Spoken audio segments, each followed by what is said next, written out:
Hello, everybody. Welcome to podcast episode 6. This is what happens when you just read what the title of your broadcast is instead of it actually being the Live Pixel podcast episode 6. Yeah, it's episode 6. Nothing yet.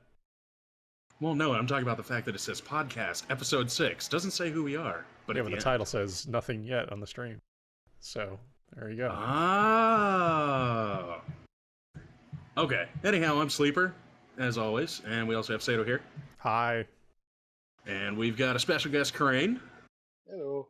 If you've ever stopped by our TeamSpeak, you know who Crane is. And we got a very special guest, a Mr. Steve Hammaker. Hello. Whoa, digitized.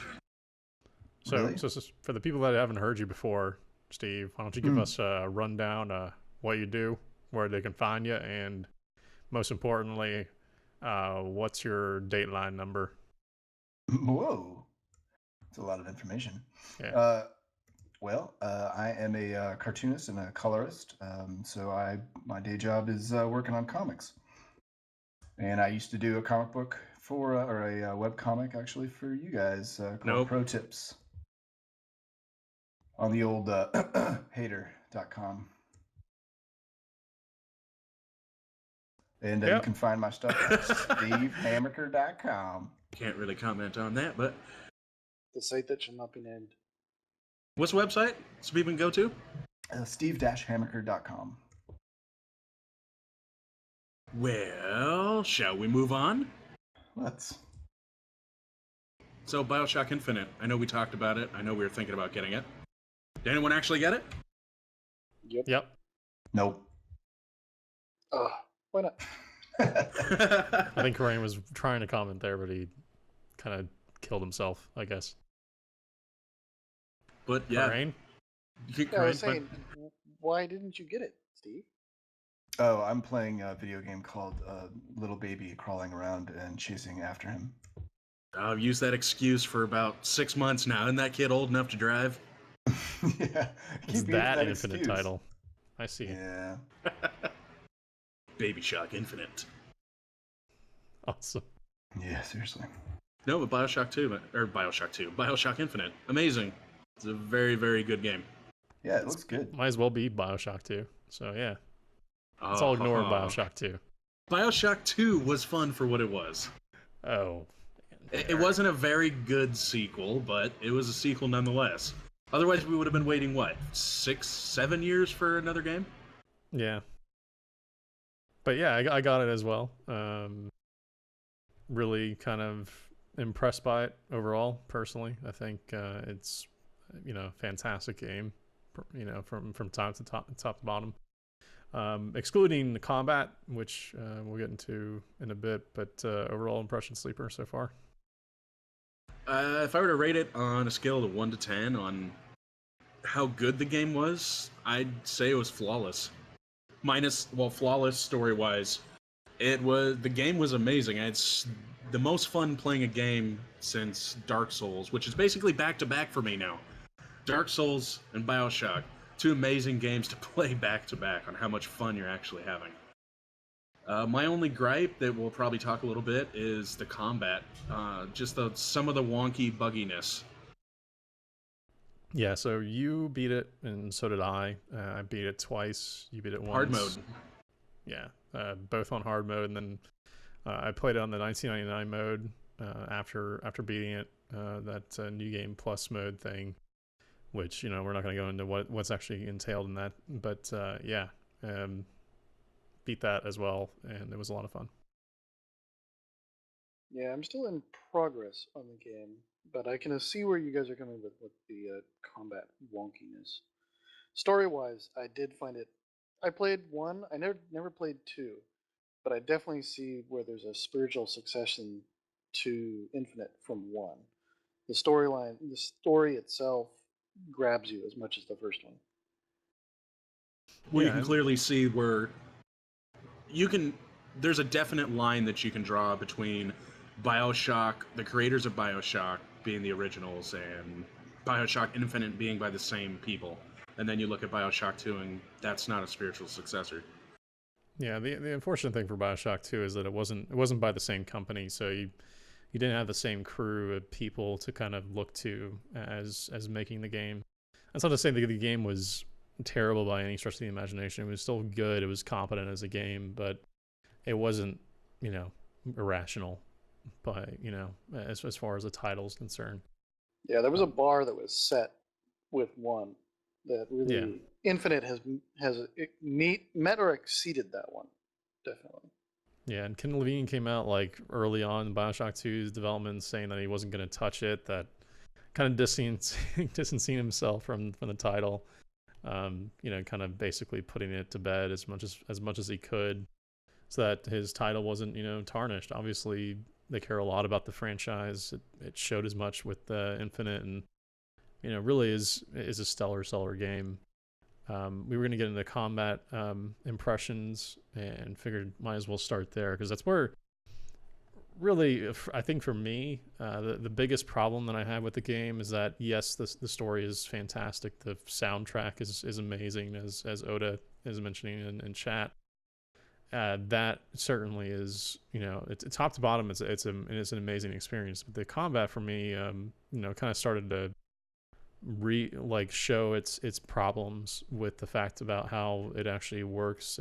Mainly on the end of the powers themselves, the vigors that you use throughout the game. All of them kind of are palette swaps in a large way, and they kind of all surround a 3 sort of archetype method, where it's like push, pull, and then you have your bomb or your trap. And those are the only 3 that you actually have throughout the game. Beyond that, they're kind of all the same power, and they're just kind of reskinned.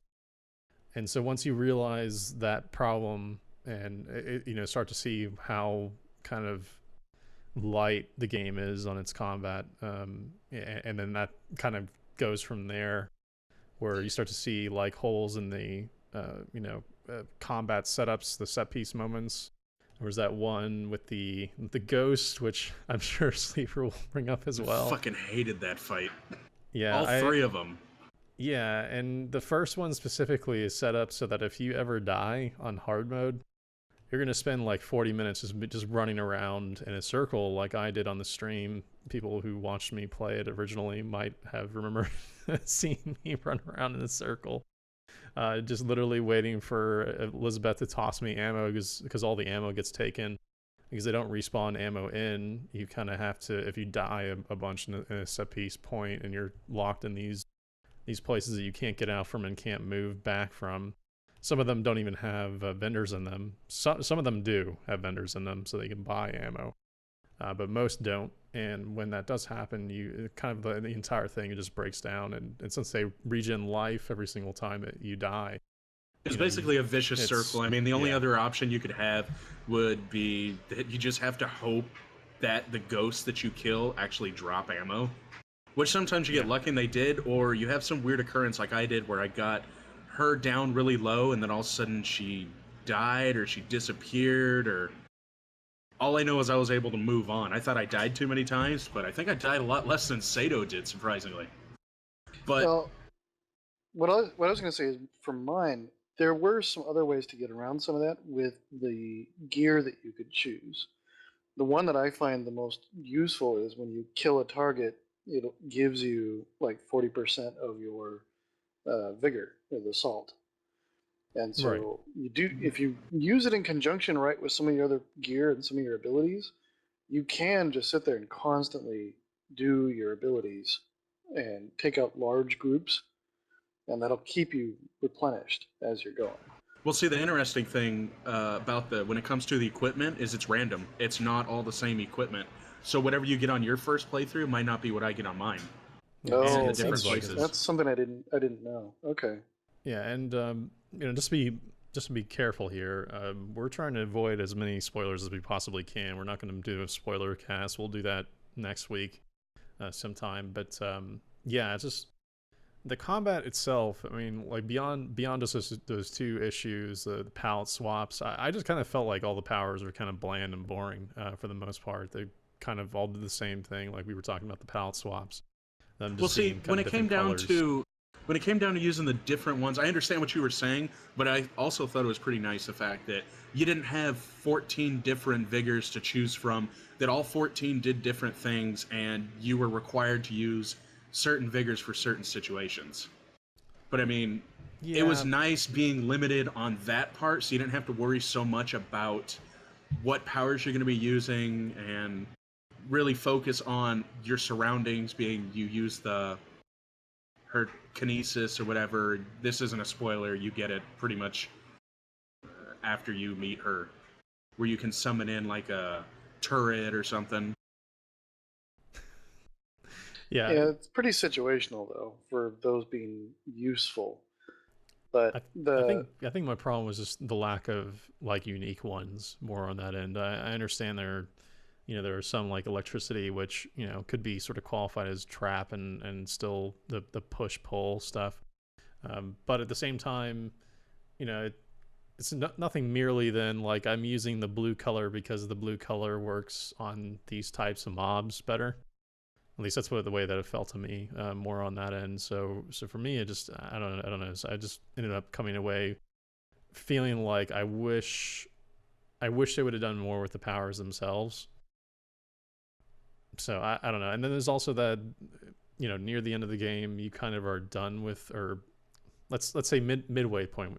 During the midway point, you are done collecting powers, and by that time you spend a lot of time with your powers. Obviously they want to give you a method of upgrading or enough time to spend upgrading your powers, but you very quickly kind of tear down your powers into like two that you really like, and then from there never use any of the other ones for the most part.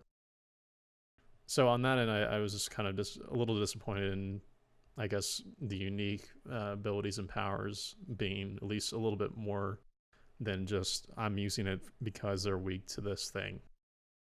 I think it's about the franticness of the action though, that you don't take time to experiment with different ones.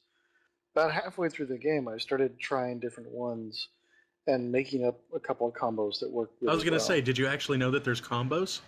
Yeah, I Yeah. never did one combo. I didn't learn about that until about the same time Sato did.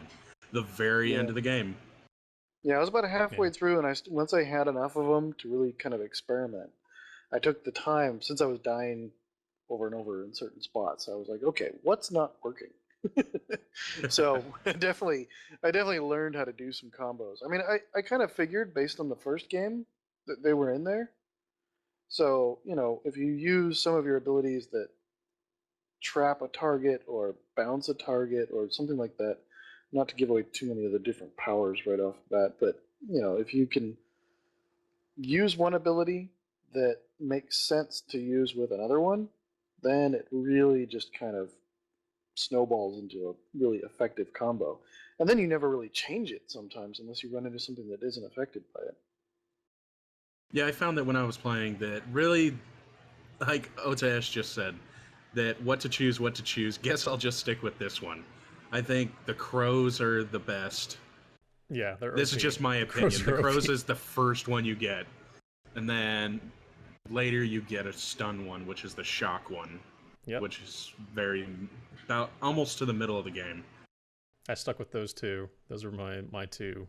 And look at the ravens, the crows, or whatever, and then the shock. I mean, at And one see, point it almost trivializes it, but then you find yourself running out of salts and you're completely screwed.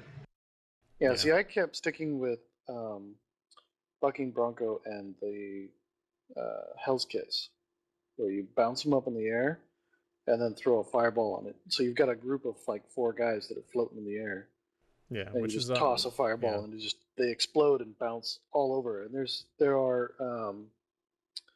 there is an armor piece that I think that when something dies by certain powers, it spreads. Hmm. So you can make it chain from target to target to target while they're floating through the air and flying off in different directions. Yeah, see, really, I think Yeah. it's up to your preference and your playstyle when it comes to what exact vigors you're going to use. But Yeah, let's go back to the main point. I understand why Sato says that he wishes that there were more or I more just wish they're more variations. unique. Like It would have been nice for them to do something different than what they did with BioShock.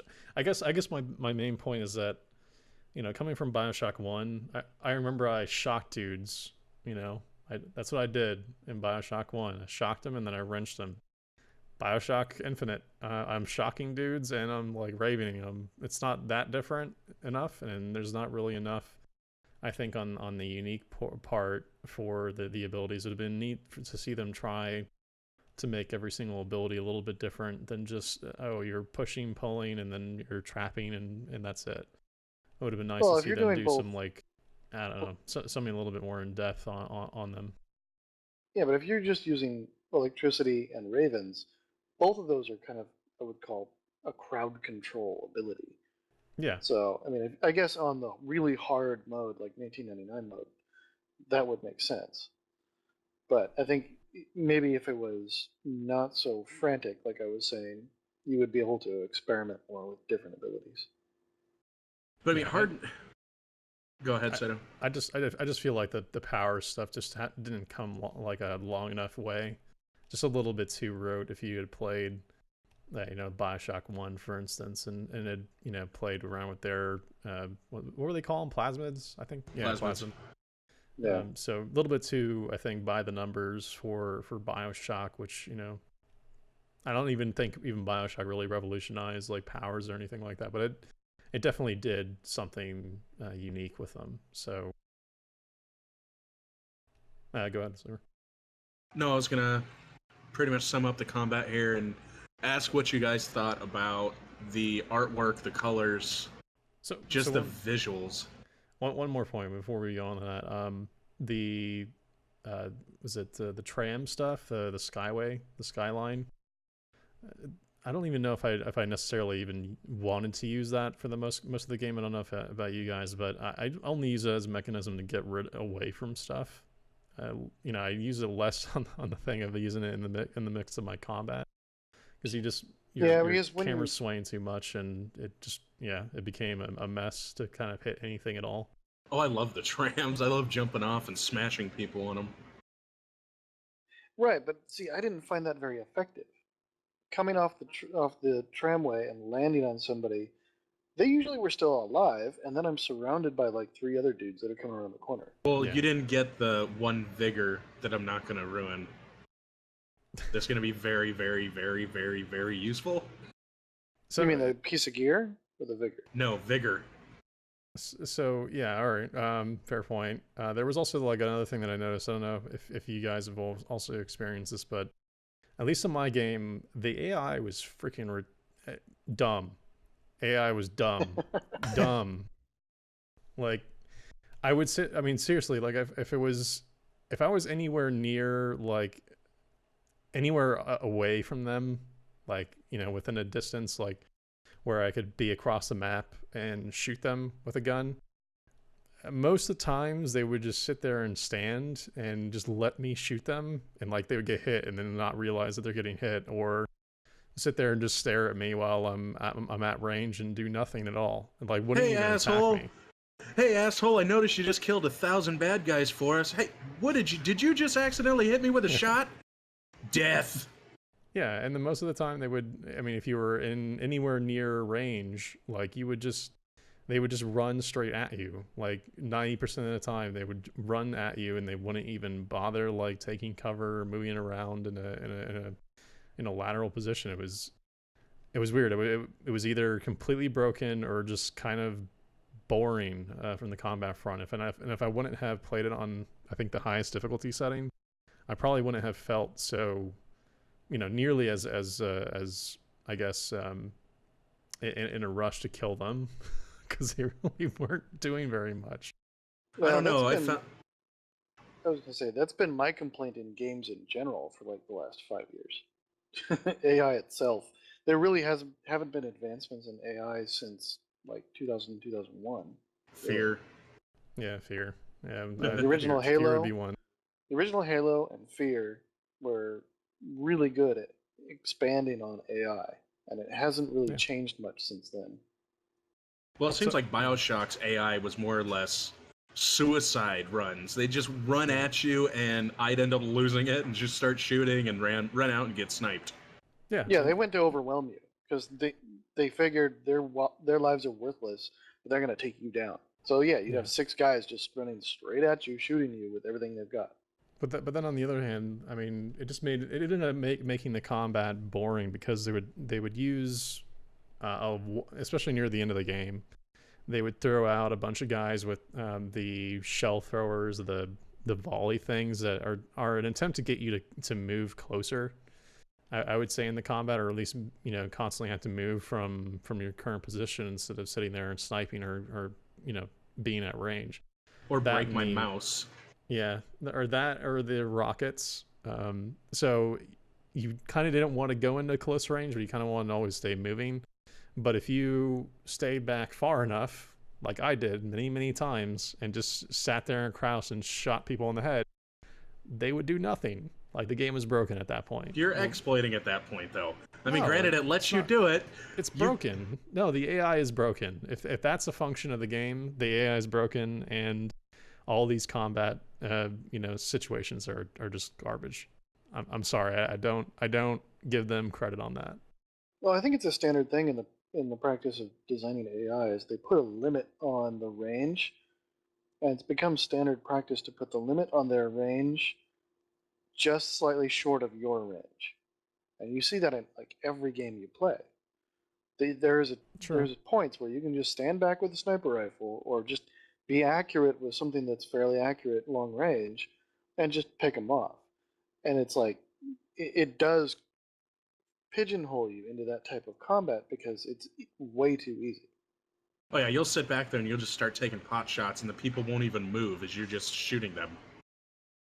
Yeah, and then the biggest problem I think with that is that they don't employ snipers enough during the game to kind of allow them. I mean, it's only really at the end of the game was the first time that I had seen snipers. I think I maybe had seen 4 in the entire game. Well, and they're called out for you every time.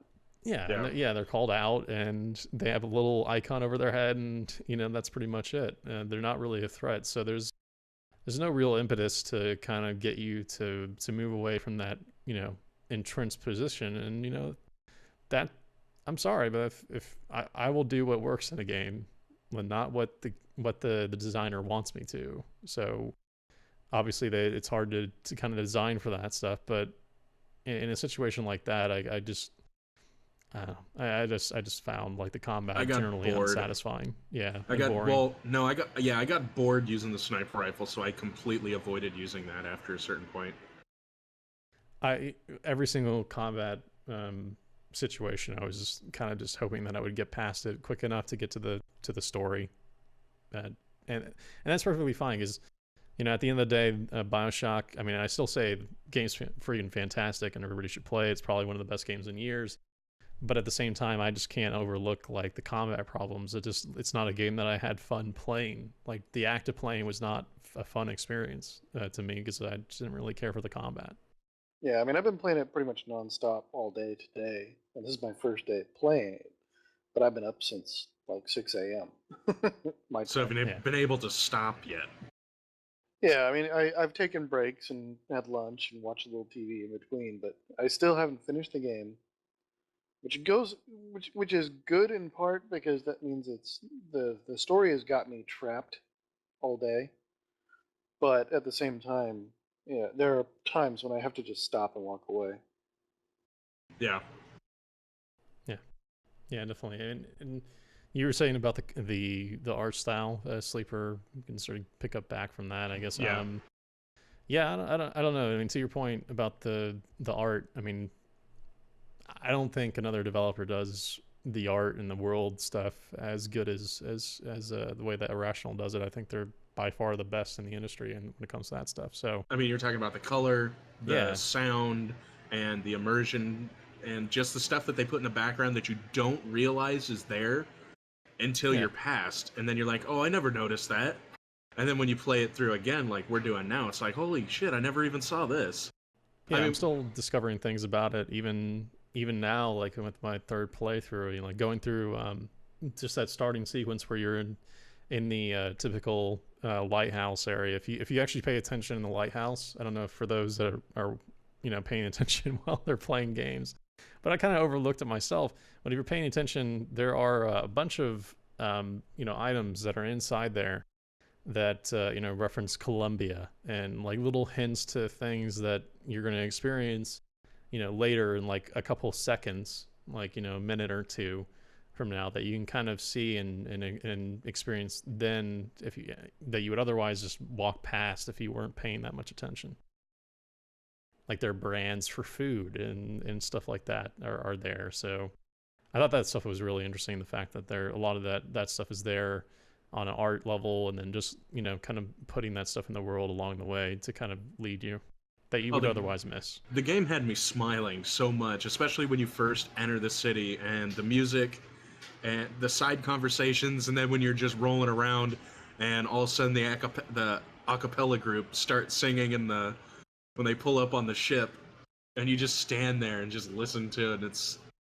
You can see that there's quartet. How much work went into making you feel like this is the 1900s again. Yeah, and the funniest thing, again,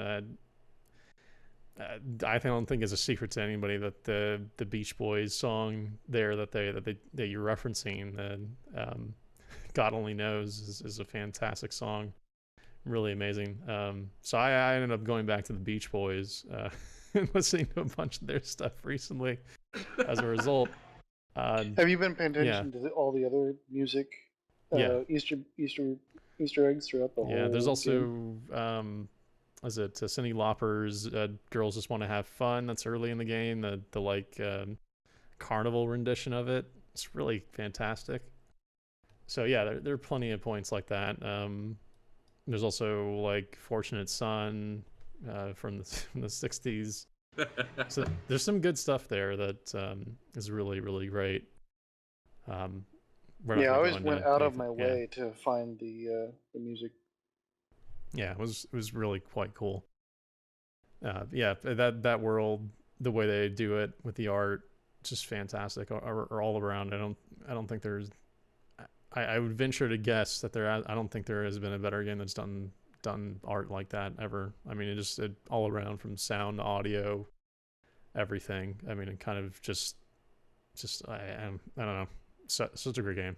Yeah, I think I spent like at least a good hour or so before I really moved forward in the story, just exploring every little nook and cranny when you first arrive in the city.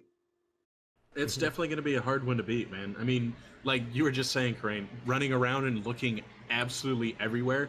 Normally, my first playthroughs, I just blast through the game, and then I do all the side stuff. Well, this was one of those special occasions where I actually just went absolutely everywhere, and I still missed stuff. And I don't want to spoil anything, but there are hidden things throughout the game, too, that you can pick up and interact with. Yep. Yeah, there's some stuff that you can shock and get into secret areas and stuff. And there's some, I don't know if you call them side quests, but there's some side stuff that you can do along with that definitely are interesting as a result of that stuff. So yeah, really, really good stuff. Also, real quick, for you guys, as a question to this whole BioShock Infinite stuff, I don't know about you guys, where it sits in this stuff, but I don't know. They're talking about Irrational taking off like a couple of years off of the sort of pipeline for a new BioShock game. At the very least, Ken Levine's gonna step back for a little bit and analyze where they go as a company. But do you think that they should continue making these games? Is there a point where you just want to say that was good and we should stop and not tarnish this franchise, or do we need another 17 of these until it's done? That's a tough question. I'd say, honestly, move to another IP. Create a new IP and build off of that. Yeah, I'd almost agree with that. because there are too many times where people get the success and think that it requires a follow-up. There's so many movies and games and everything else where the first one was great and they could have just left it there. I mean, I understand. I'm glad they didn't do that in this case, but then again, this is a new story. It's a new perspective and all that kind of stuff. But at the same time, you don't want to see BioShock 3, BioShock 4, BioShock 5. I mean, this one definitely is BioShock Infinite. It's not BioShock 3. Ride that money train. Yeah! They're just going to ride that wave. Unfortunately, that's what some companies do. They just end up making sequels based on their biggest hit ever, and it never lives up to the actual to the product that sprouted all those sequels. In which I think that BioShock Infinite comes out. We all beat it. You'll see why it's one of the greatest games, in my opinion. That's my opinion only. Yeah, I really do not see any BioShock getting better than that. You'd have to do a lot to make that game better. Now we're not getting this spoiler cast here, but I think they did a good point. Like if they decide that this is going to be it, I'm not to say that it has to either. I'm not trying to reveal anything here, but they could see fit to like stop here, and I think it would be a good sort of wave goodbye if they wanted to continue on and do something else. Yeah, games that have multiple sequels, unless they were planned that way to begin with, say like Mass Effect, they just really don't work to keep people's interest. Oh, there's a perfect example. I could have done without Mass Effect 3. Well, at the same time, I enjoyed it. Yeah, I enjoyed it. I enjoyed it too, but it was nowhere near as good as Mass Effect 2. I don't know. I think Mass Effect 2 is one of the greatest games ever made, if not, true. up in like the top 10 I'll say 2 for me. Is better than 1 and 3. Yeah, I can see that. Woo! Ride that money train. Let's come out with another one, which they are. Yeah. Get a new Mass Effect game. It's coming. I'm so excited about it. I won't touch it. I can't wait to be disappointed. You'll buy it. You'll play it. I probably will. I'm not going to deny it. Just like I don't like EA, but I buy every single crap product they put out. Yep. Oh, well. Just like Battlefield 4 when that comes out. Speaking of Battlefield 4. Whoa! Segway. We're on the Segway boat. Oh. So this last week we had, I guess I'll intro this since you introed BioShock Infinite. Last week we had a unveiling of BioShock 4 at GDC, and it, I guess EA trying to impress with this one. Yeah. Yeah. I opened up with a great 80s song. Just wanted to let you know. Yeah. Turn around every now and then. Yeah, anyways. God, I hope I don't die to that song. Anyways, so yeah, facial animations and graphics and all that stuff look amazing. Yeah, so go figure. If he said BioShock 4, he meant Battlefield 4 GT. Sorry. I do think he said BioShock. I don't know. No, I said no. Well, let's start off with the negative. Say, what don't you like about Battlefield 4? Which is one of the main reasons I am starting to like it more. God. Let's start off with the negative. Get it out there. All right. So, yeah, I was disappointed that they opened up with single player, although I know why they did it, and that's perfectly fine. I don't know. I have this fundamental problem with Battlefield continuing to be like, and get, because Bad Company didn't work for them on the sales numbers, that they have to like inject the Bad Company like single player experience into my Battlefield, which is traditionally a multiplayer focused game. I just don't feel it needs a single player game, and every single time that they've done it so far, the only time that they've done it so far, it's been awful. That Battlefield 3 single player was awful. I don't care who says what. Man, that single player experience is awful. But the same could be said for Call of Mass Duty, Effect and 3. everything else. The single player experiences are really not there other than to be showcases for beautiful vistas and set pieces.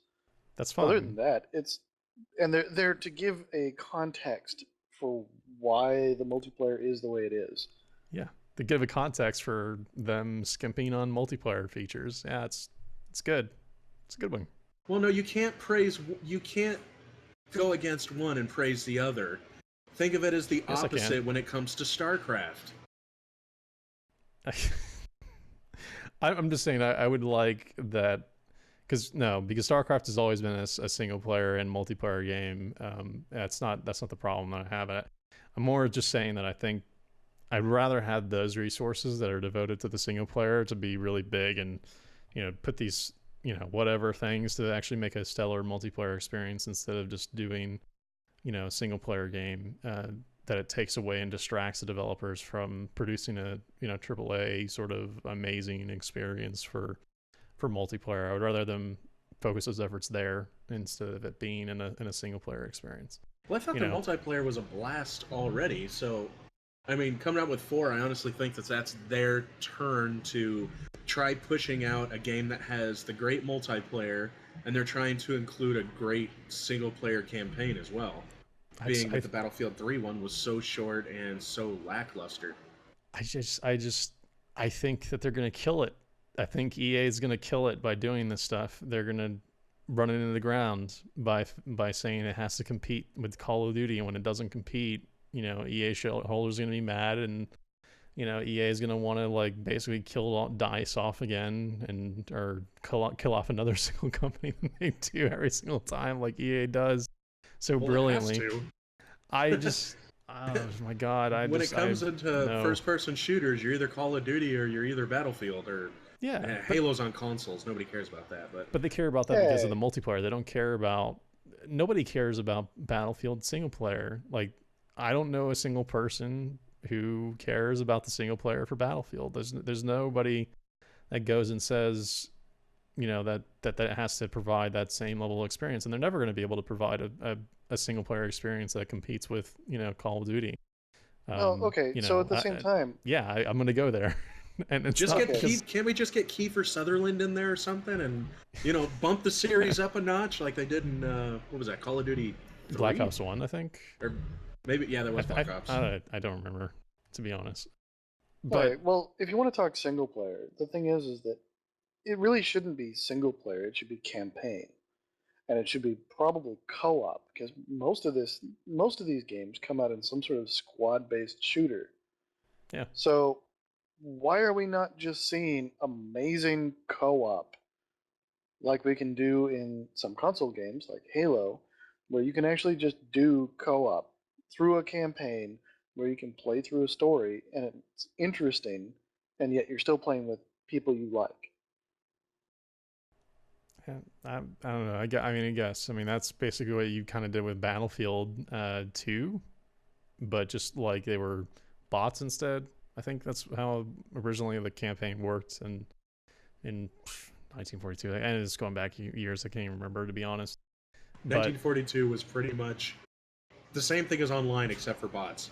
Yeah. Yeah, there was no campaign. But you got to start literally just that. You got to start your single player campaign somewhere. They started with Modern Combat, which was, and then Bad Company, and look at Call of Duty. You played Call of Duty for the FPS, didn't you? For MMO or Jesus, I'm all over the place. For the multiplayer, you played Call of Duty. To be honest, I don't play Call of Duty for multiplayer. I play Call of Duty for single player. And then 90% of everyone else plays it for multiplayer.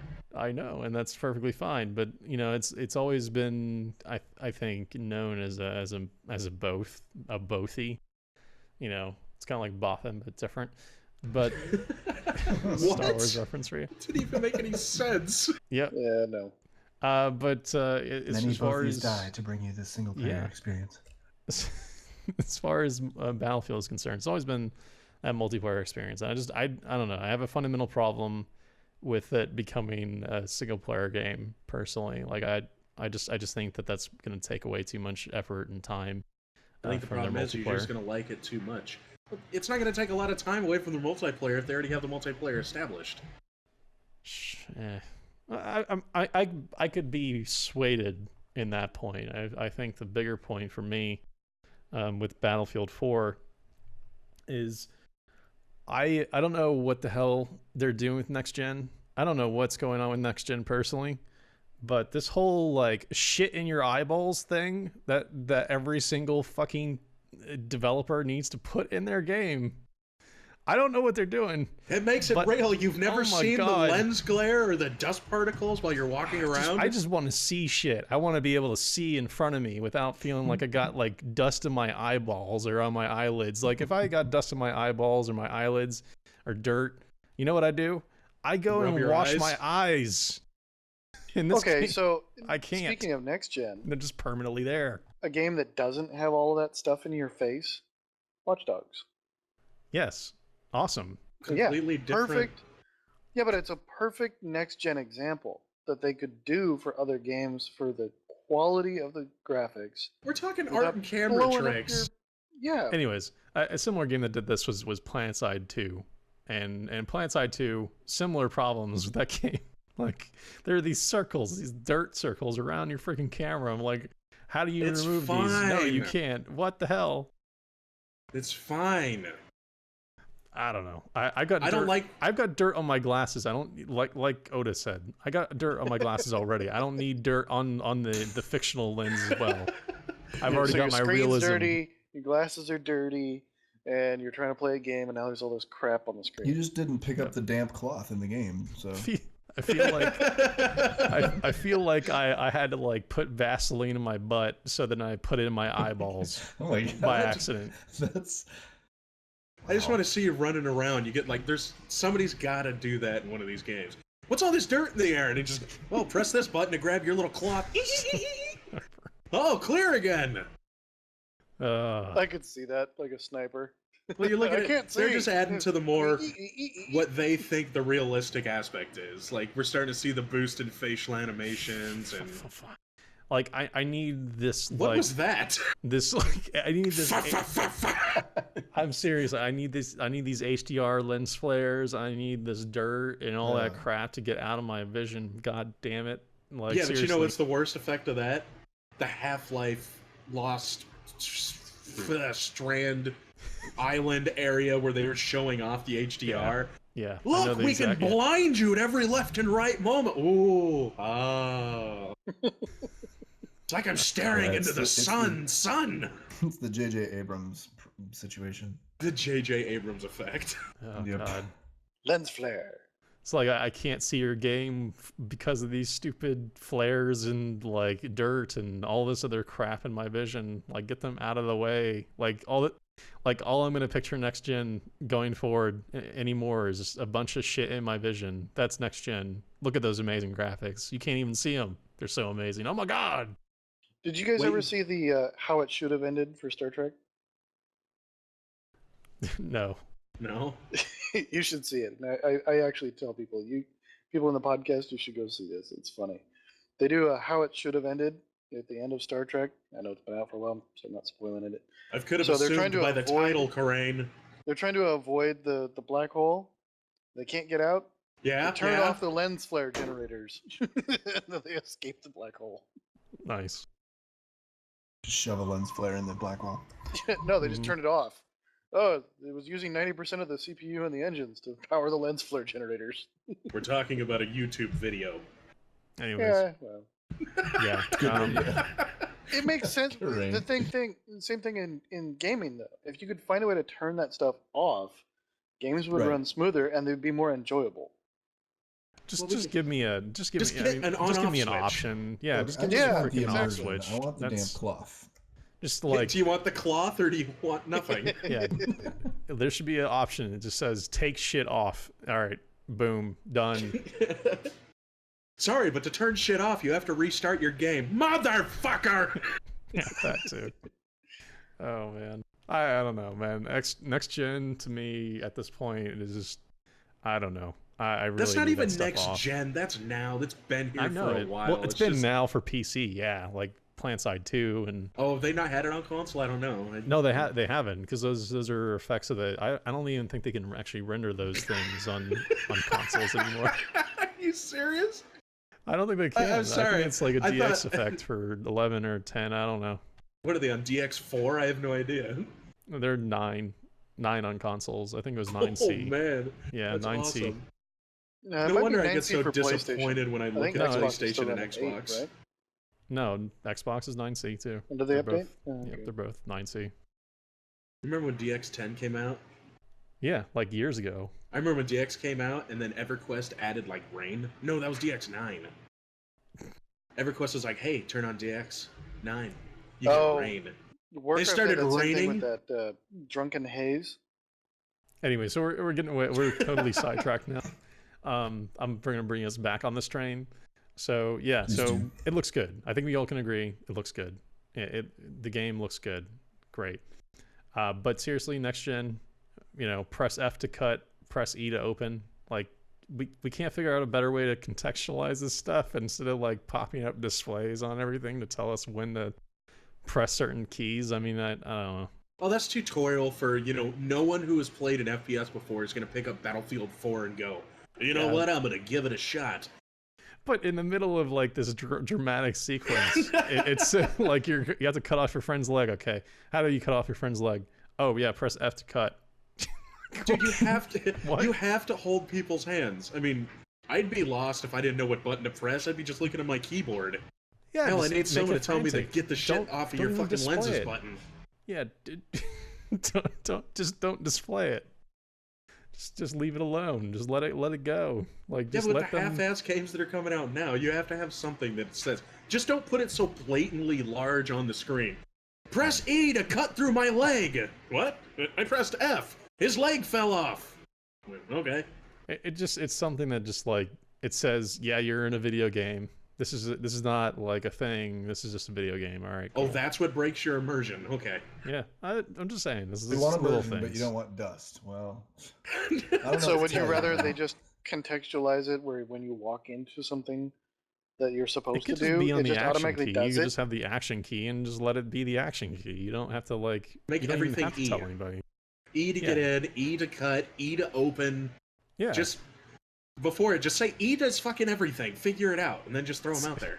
Well, you're right, E because for that's everything. that's how it was in intro. like Half-Life, the original Half-Life. E is your action. That's it. Every time you walk up to something you want to mess with it, it's E. Most games, most shooter games that are have interaction points are that way, right?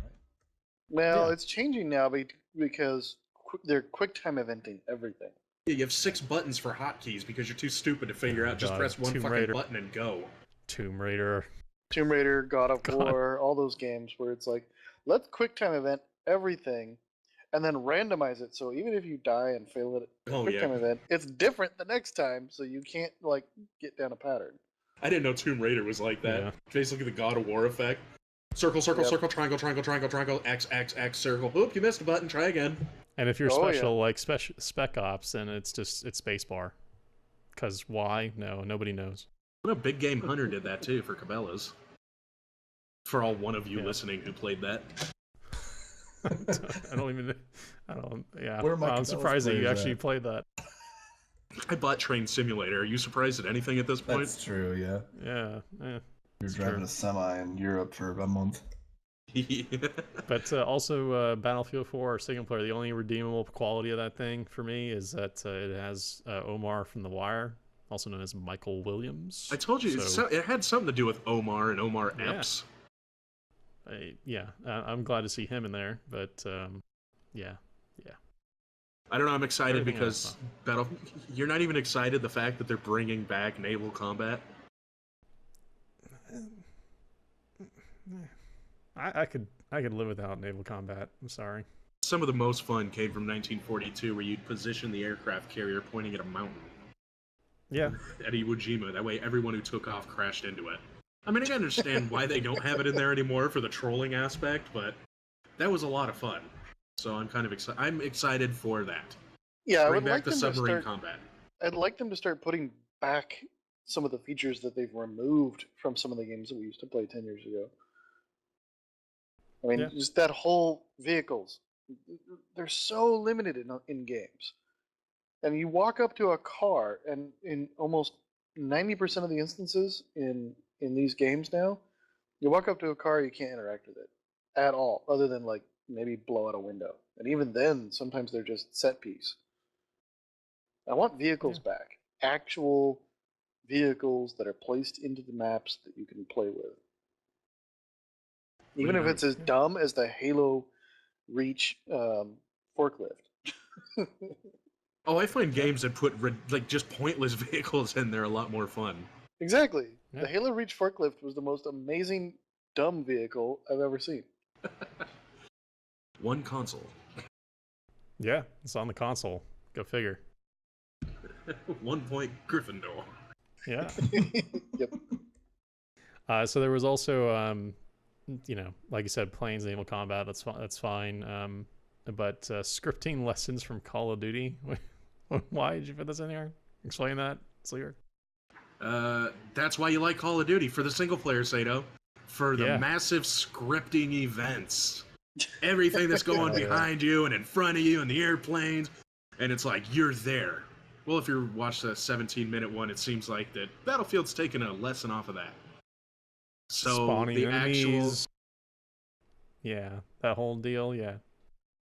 What? Go ahead. What are you doing? Are you trying to ruin go ahead. other things that... No, we're moving on. Let's Yeah, go. Let's talk about Borderlands. Borderlands 2. All right. It's like Sato ruins everything. What are you going to say horrible about Borderlands 2 that you didn't like about it? Huh? Nothing. That ended too quick. I don't really have anything bad to say about Borderlands 2, except that it's Gearbox, and I hate Gearbox. Oh, Jesus. Wait, why don't you like No, Gearbox? Okay, fair point. I hate you. I don't hate Gearbox. Fair point. There was no point made. I like the people there. I just don't like. I don't like Randy Pitchford. He can go. I don't like him. Why don't you like him? Let's start off negative, since that's a trend. Why don't you like Randy Pitchford? What was he on? I forgot. I can say one project. That's it. What? I can say for it. Well, Halo PC obviously was one of them, but and his sort of trolling the entire community was definitely that end. But then also there was Aliens Colonial Marines recently that he was in charge of, and Shield, and that game was amazing, right?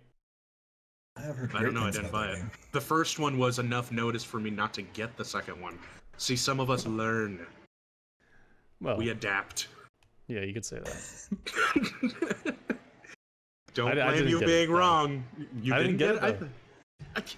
This whole time you're basing these arguments off of Aliens Colonial Marines, and you didn't ever play it. No, I have bigger problems with them from Halo PC, and the way that they promised, additions and patches that they never ended up doing, and sort of abandoning the community. And within a month of getting out a release that they had promised that they were going to update constantly and working on that stuff, and completely basically giving the entire Halo PC community the giant middle finger. Oh yeah, there's another game I could think about that did that, but we won't talk about it.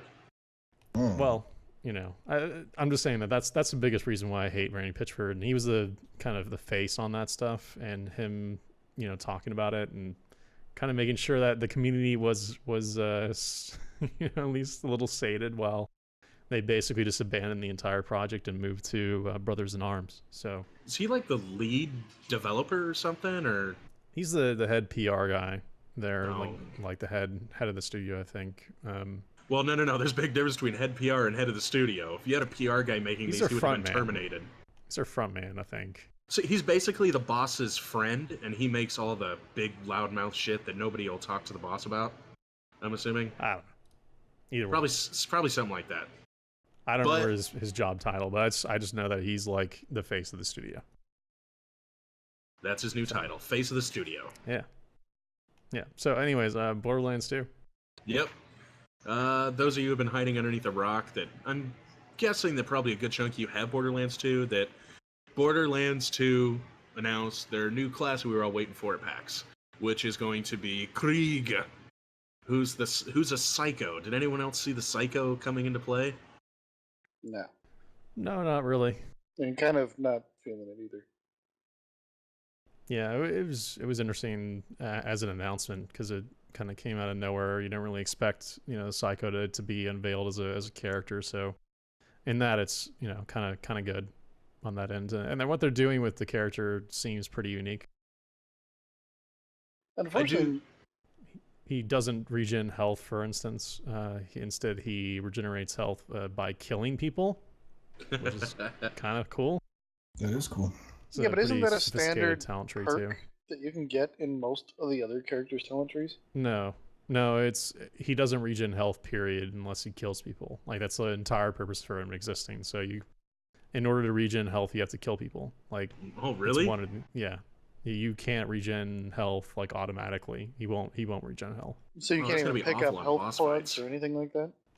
You can pick up maybe, I don't know. That's what I was thinking. I was they like, weren't really. Yeah, I'm like that. You're just gonna pick up the health that drops anyway. I mean, They weren't really. I don't know. From the reports I remember specifically hearing that it was a requirement that you had to kill people in order to regen health. Like, there would be no like normal method of acquiring health. Is the way sounds that like it was okay. way applied. too much Well, downtime. yeah, it sounds like it would be great in the leveling process, but once you get to the end game where everything is super high health, good luck. I don't know. I guess we'll see what ends up happening with that. But it sounded cool from a theory and design type. It sounds interesting as long as it's handled well. But Yeah, it sounds like it's a mechanic that I've seen in other games. Like, if you go back to like Warcraft, even the warriors with their health regen based on killing people and stuff like that. It's just a mechanic that never ever really works out. it sounds like they're trying a whole bunch of new systems when it comes to coming out with this class, which is nice. I mean, they're, like we said, he's not going to be able to regenerate health. Instead, he has to kill to regenerate health. And one of the other things is there is no second wind. I guess it just goes into kill mode. And I forgot how he gets back up. Like, I think instead he just throws dynamite. I'm sure we'll find out exactly all the specifics once the DLC comes out. We'll probably be playing it. So But he you would was expect- more of a berserker than the Gunzerker. Yeah. I don't even like playing the Gunzerk anymore. I'm so depressed. All because he's classes- short. Because he's short. He's not this big hulking behemoth. But the other reason I'm depressed is it's not coming out for the season pass. Yeah, season pass owners are gonna have to pay money for this one. So yeah, there's that. The last day. This is like, there's no future season pass. Is it?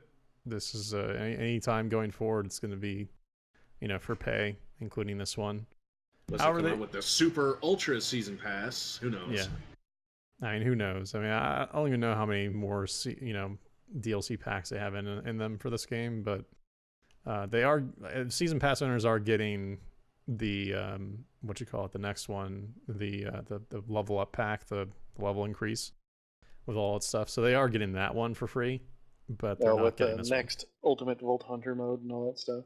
Yeah, Which could be interesting.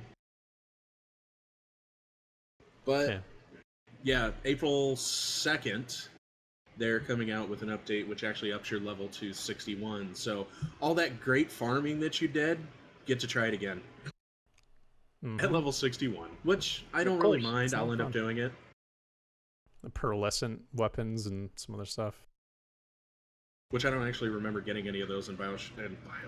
Oh, I gotta play Bioshock Infinite again. Yeah. In Borderlands 1, I don't remember pearlescent weapons. It's probably just another level of epicness and uniqueness. Yeah, we'll see what happens with it. I guess.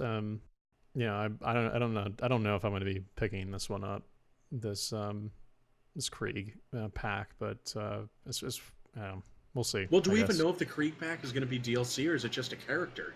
I mean, not DLC, but is it just going to be a character DLC? Yeah, it's a character DLC. Okay, so it's not going to include any other story or anything. No, it's just the character like the Mecharancer one. I don't see spending $5 to do that, or however much it's going to be. I'll spend $10 for the DLC. Pretty sure for it's the 10. actual story, but I'm pretty sure it's 10. I think. Ugh, but, no. Finally, the character that I'm not gonna play. No, thank you. So we also had GDC this week. Great back-to-back weeks. We had PAX, then we had GDC, which always comes out to a great time. We actually, huge announcement. Did we know that the Phantom Pains is going to be Metal Gear Solid 5? I don't think we did. It's like the worst kept secret ever. Especially, I love the fact that we were seeing the reports all Within over like on 5 minutes. Kotaku and IGN, especially after they announced it. Somebody took the logo and said, look, you can put Metal Gear Solid right here.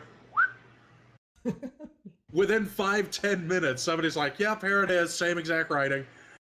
It's like, really?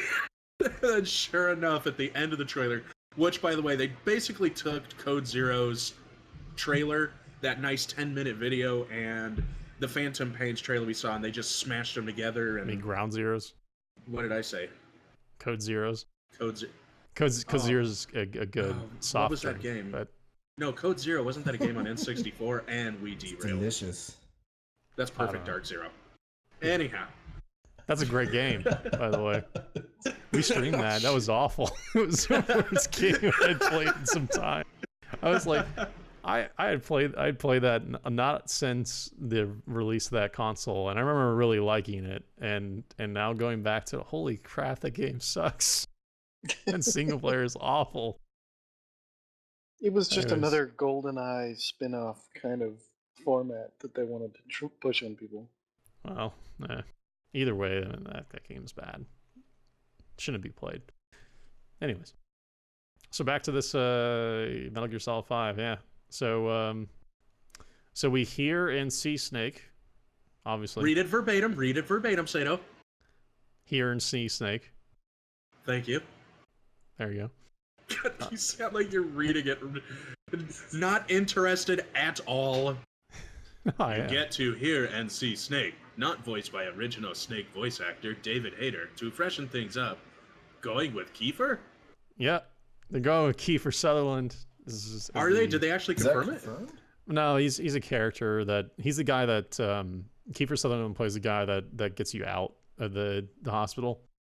But the kind of the thought is that, you know, obviously this is Big Boss, possibly that you're playing as in this game, but people are speculating that Kiefer underneath there that's Snake going forward. Maybe, I don't know.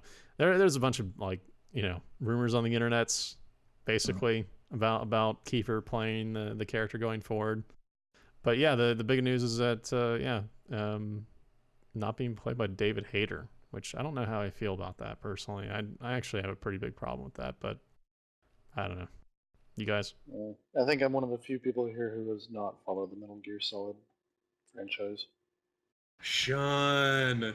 I didn't have a PlayStation for a long time, so I never really got into it. I don't see a problem with it. I mean, he's been in, what, 6 games now? Yeah. It's been, yeah. They actually said that they're trying to freshen it up, trying to freshen up Snake's voice, which they can do it right, being that they worked with the whole, cloning and whatnot, that you're actually going back to Big Boss, that Big Boss might actually sound different.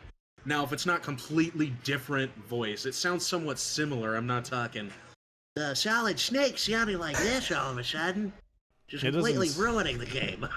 It doesn't sound like David Hayter's overacting that he likes to employ on Snake. So, yeah, and that way, it's good, because I don't know about you, but MGS4, there was a point where it was amazing.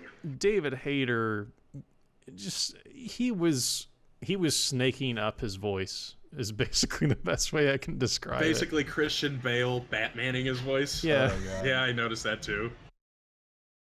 He was off the deep end, I think, by the end of that game. So, and he also protested the ending of Metal Gear Solid 4, and, you know, Kojima had mentioned, or there was some things that saying that, like, Kojima is basically very angry with David Hayter, or possibly very angry.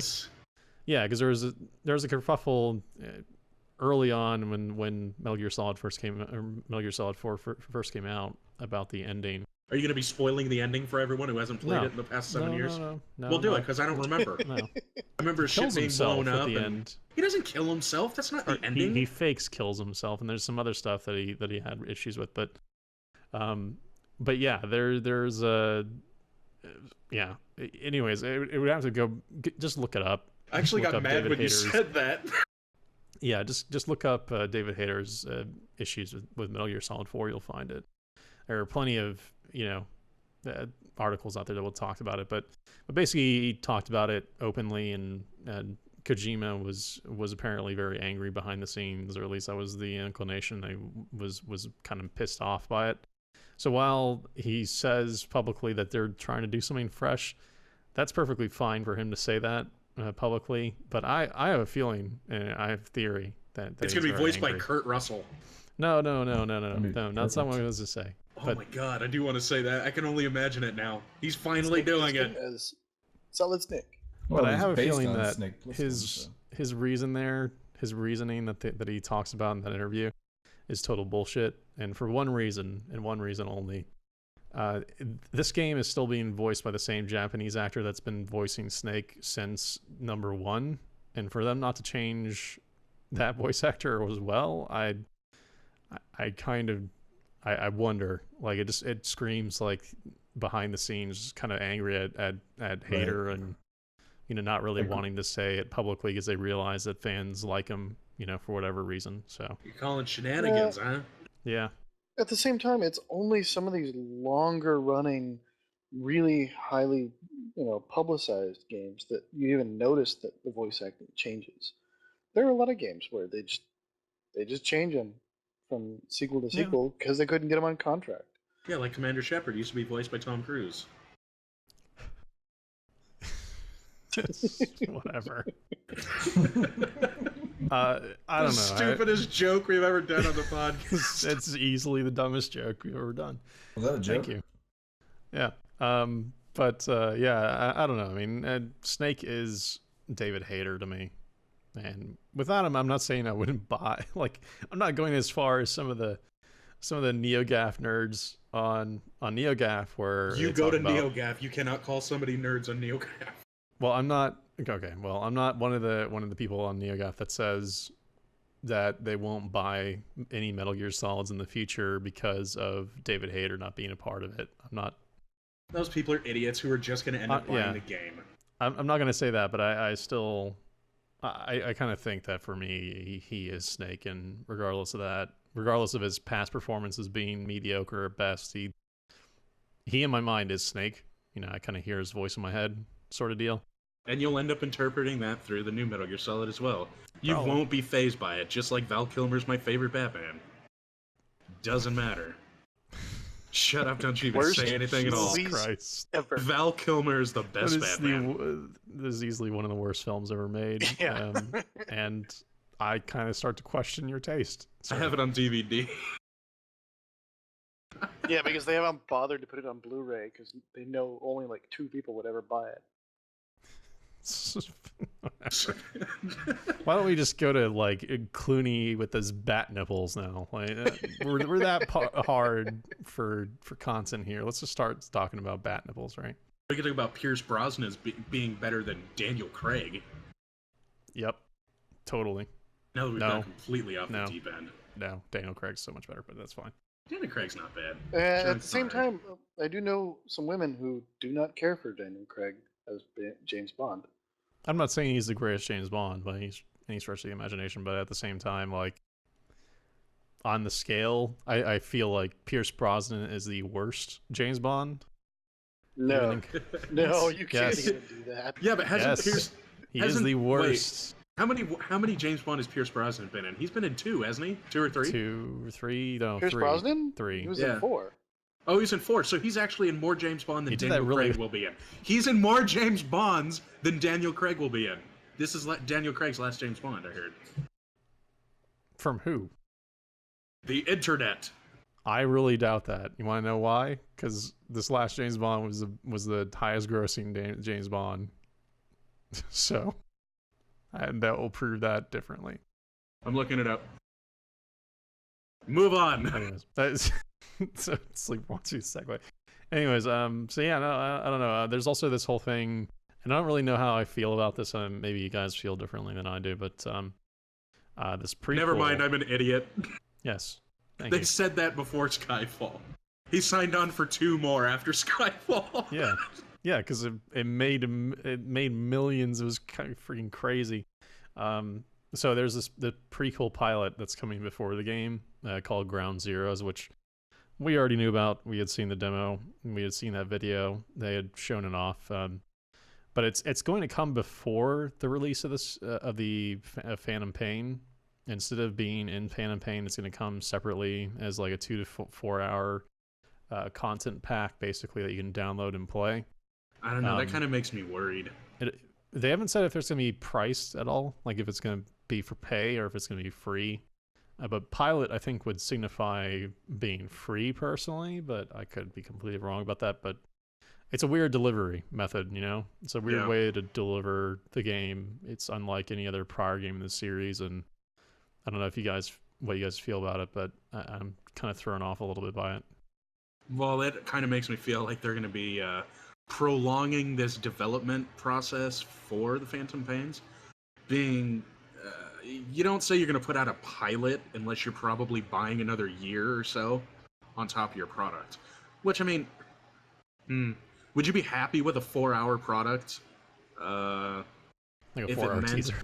If it meant another 1.5 years of development? Or 2 years? If it had multiplayer, totally. Oh, yeah, actually, Metal Gear Solid multiplayer was kind of fun, but you played Metal Gear for the story, not the multiplayer, right? Yes. Good, you're on the right page for something on hating topics. I actually really do genuinely like the multiplayer from Metal Gear Solid, but that's not why I come to that series.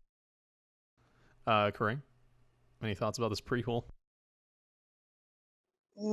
Again, I unfortunately for Metal Gear Solid, Steve, what do you think?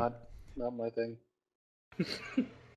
I kind of like it. I think it's they're doing it to sort of just get the game in people's hands quicker. Like maybe it's not quite ready. You know, the whole thing's not ready, and they want people to play it and get excited about it. So I'll play it, and for that reason, you know, I don't really smell like any kind of marketing scheme behind it. Maybe they are doing that, but you know, whatever. They've done this before too, where they've released you know, sort of demos that are bigger than normal demos. So I think that's probably what it's going to be like. And it's weird too, because it's we know what happens to, you know, Snake or Big Boss, whatever. We know what happens to him. He ends up in surgery, and his arm gets taken off, and then he's got this horn in his head. You know, so we know what ends up happening in this Ground Zeroes. He ends up. He has a horn in his head? Yeah. Where did I miss that on the trailer? It's at the end. Like a trombone. Yeah, there's a horn on his head. Anyways, there's this prequel to the game. You know, we already know what's going to happen. We already know there's shrapnel that's going to go through his forehead, and he's going to basically get roughed up pretty bad by it. I wouldn't be surprised if the prequel's already, or the pilot's already done. Being, we did see the Ground Zeroes. I forgot when though. That was a long time. Not that was a long time ago. Super long time ago, but we did see it a long time ago where they did the 10 minutes or so, or the 15, 20 minutes. Yeah. So for all we know, it might already be done. Yeah, they have got to get this out before the new consoles arrive, right? I mean, there's no way that they release this like any later than October. Oh, they can't, being that they actually started releasing the PlayStation 4 developer copies probably, I want to say early last year, maybe mid last year.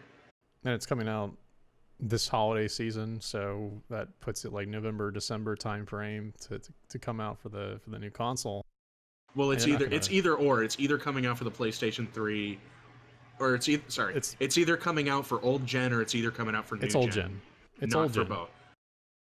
So yeah, it's they'd have PS3 to. and 360 is what it. Yeah, they'd have what they to. said. So yeah, it would have to come out by latest by like October, and I don't see them releasing early. There's no way they're going to get this out like August or earlier. I have to No. imagine. That'd be amazing if it was an actual launch product. Which then that puts it up against GTA and every other massive title near the end. GTA is not. GTA September. You're saying that they're cross-porting that too? Well, no, I'm just saying that. Yeah, it's going to be really, really late. I thought it was October. I thought originally the release for well, whatever, September. Grand Theft Auto is September. Yeah, but there's a bunch of there's a bunch of great games coming out in that like 3-month window, and there's just so many.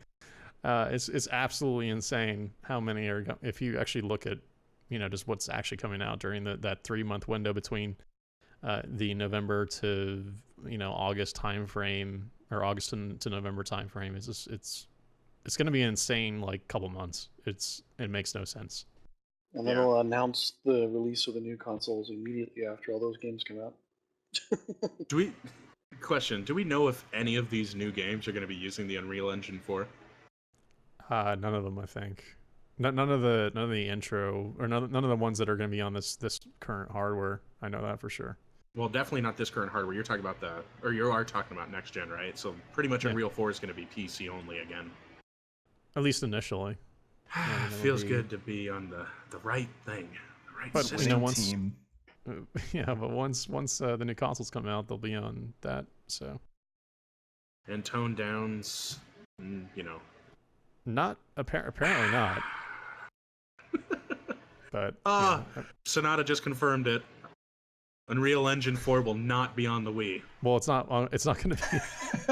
Well, yes, it's not going to be on the Wii. It won't be on Wii but it's U. not going to be on the Wii U either. So yeah, I don't even. That's the other thing. Like, what is going to be on the Wii U if the Wii U is out, right? Hold on. Yeah, it's been on. It's out. Hold on. Oh, okay. I'm thinking it's not going to like Wii U will not get Unreal 4 and it will not get Frostbite 3.0. So what is going to run on that system?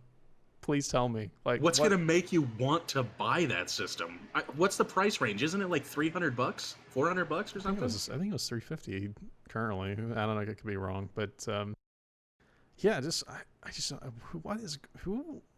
What developer is going to put anything on that system? Like, there's Nintendo's had this same problem since they released the Wii, and even GameCube. They had the same problems. Not this bad. Because at least in the last gen, you still had Unreal 3 or lower tech Unreal 3, and you had some engines that could support it. But nobody wanted to develop for it. Nobody wanted to develop for it, sure. But in this case, there's literally the three biggest engines: Crytek's, Crysis Engine, the Frostbite 3.0, and then also Unreal Engine 4 will not support Wii U. That's like 99% of games currently being made for next gen. Right. So you're going to see a lot of Mario casual games. You're going to see a lot of third-party that are not AAA titles. You're going to see a lot of that stuff. You're going to see a lot of ports from other things. It's the stepping stone to get to the bigger consoles. I mean, it's a Nintendo player. Well, they just don't care. Yeah. I mean, they're not a AAA team anymore. They do not run like they used to back in the SNES and 64 days. Well, like Steve just said, they don't need it. Yeah, they release their Mario Kart game and they probably make all the money they need for 5 years. It's but they're not. That's the problem. So it's and you guys answered. Well, Seda, you answered your own question. The tools aren't there for developers to develop for the stuff, but they weren't going to develop for it anyway. So who cares? Like, it's just not. The developers don't care either. Like, they're going to put their muscle behind the other consoles because that's more established. Because players like us are going to know, that we want to play these AAA titles on a better on a console that's more appropriate, I should say. Yeah. So it's just definitely. it's just cause and effect. They'll try and get as many purchases out at $350 price tag, being that their product is actually newer than the 6-7-year-old consoles. And once the new consoles come out, they'll drop their price another $100, $150, and get down there to the, not the outrageously unaffordable consoles, which we're looking at probably 720 and the PlayStation 4 being between $300 and $600. But Yeah, that's you're going to see sales of Wii U spike during the holiday season just because they're going to be cheaper. and just like it always is. That's how it has been for years. You say that, and then you look at how many consoles actually sold of the Wii U, and it was like half, or it was something ridiculous what the original Wii U was. I've never seen it.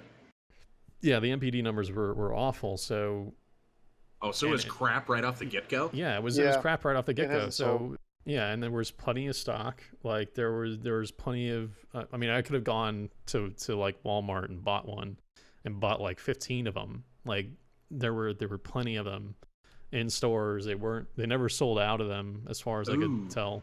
So I didn't know that. There was even a theft in Seattle of 2 trucks of them that were for the regional distribution, and it didn't affect sales whatsoever. So it did pretty poorly at launch, to beat a dead horse in this point, but it did so poorly on the one supporter front. Like Activision ported their Call of Duty Black Ops to it, and they were really disappointed with the overall performance because no one bought it. Like people bought it because it was the next Wii, not because they wanted to play other games on it. It did so poorly in sales that Activision basically abandoned it immediately. It was really awful in terms of sales. It was just, they did interviews about it saying that they were really, really surprised at how poorly it did and were concerned about future adoption rates on the Wii U because of the lack of sales. Because it offered nothing new. Well, it really just didn't. Yeah. So I don't know. It's really strange. As much as I like to hate on Nintendo personally, I don't necessarily want to see them, leave the console business at all, because at this point, well, this generation there are not going to be 3. No. Next generation going forward, there are not going to be 3 people going forward.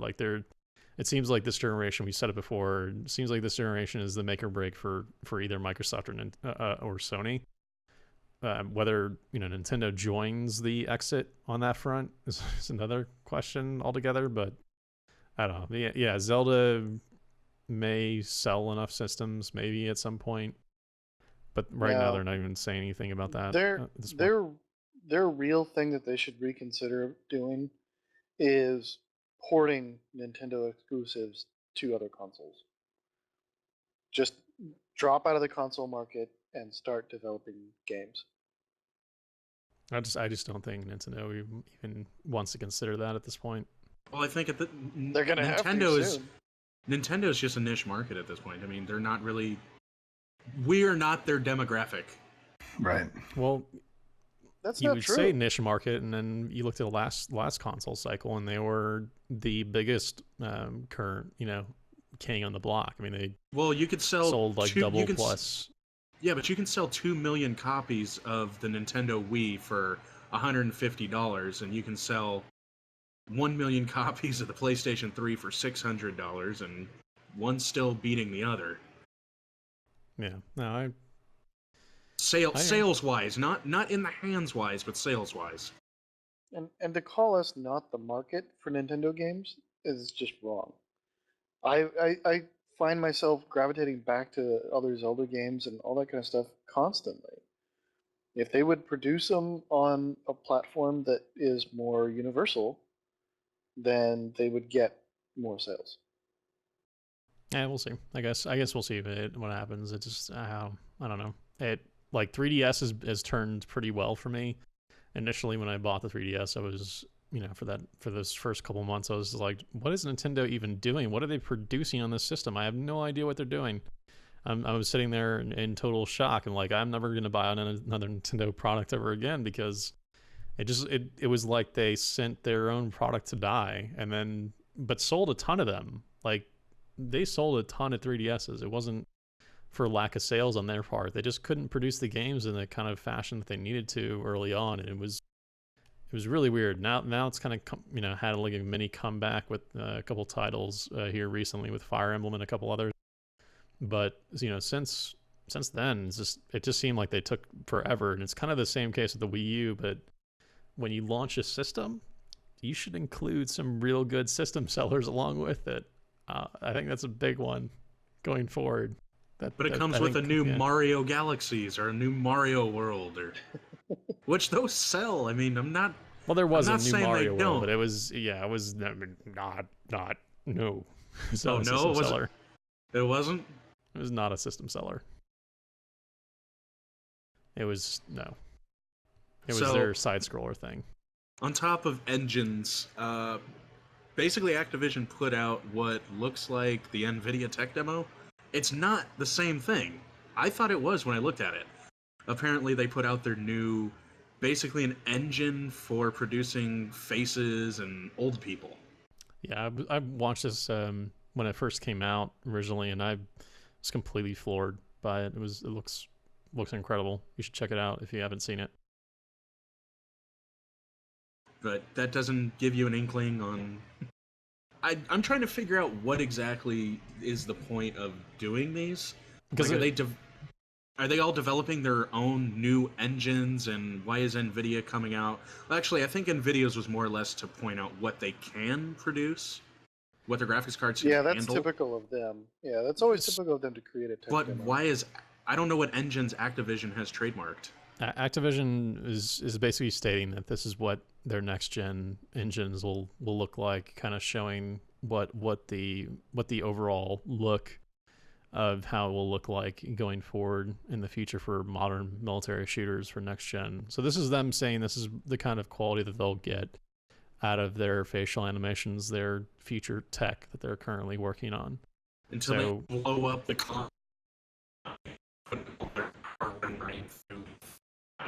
background. So Sleeper just lied there. If you could repeat that. Yeah. Lagged there? What I? Oh yeah. Yeah, just go ahead and repeat that. Just repeat that. I said basically it sounds like what they're doing is they're putting out a system. They're showing the face. It's basically going to blow up in a console that they put it on because they're not doing any background rendering or anything like that. I hate it when games do this to show off, or not games, I hate it when companies do this to show off what they can do, but don't expect to see it in any products. I think in their case, they'll probably get very close to that, if not exactly the same on that end. So I think they're kind of, I mean, obviously it's all tech engine demos and nothing's in real time, but you saw Battlefield on the Frostbite engine and saw how good that looked on the facial animation. It was almost fucking freaky. Like it was. That's I forgot to bring that up. Yeah. Talking about that when you watch that trailer, they definitely have it. I'm not going to say that Okay, let me go back. I don't want to say that they probably. I won't say that they can't do it. I'll say they probably won't hit it right on the mark. Being what they're showing you now. I mean, I understand, of course, it's not going to look that way, being this is made for a display. Yeah, but again, I played Crysis 3 recently, and, there was plenty of high-res screenshots that showed them doing better than what they were currently doing in Battlefield 4 on that tech, so... Which looked very good, basically... Ever since LA Noire, it looks like people are going, we really need to step up our game when it comes to facial animations. Yeah, and that's... Yeah, it's a huge immersion break. I mean, even in some of the stuff in like BioShock Infinite, there are some immersion breaking things. Really goofy looking mouths sometimes in the faces. Well, just I think developers in general have figured out how to do, let's say, how to smoke and mirrors better, because they can. How to blow smoke up your ass the best way without you noticing it. And the best way of doing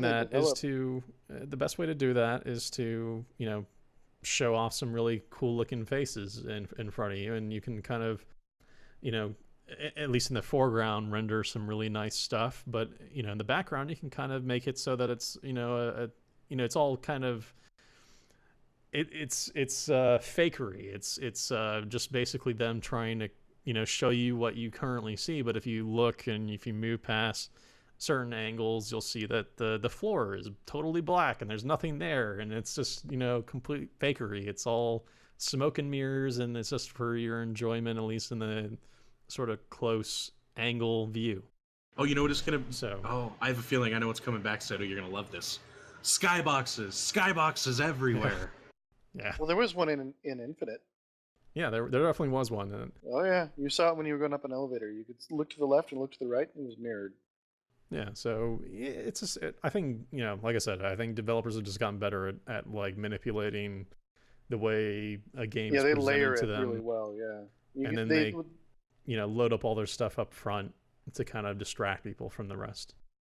Yeah, if you actually looked at some of the skyboxes that were built for more modern games, all they do is layer it really deeply. Like instead of just a single skybox, it's like 10, and they layer them together.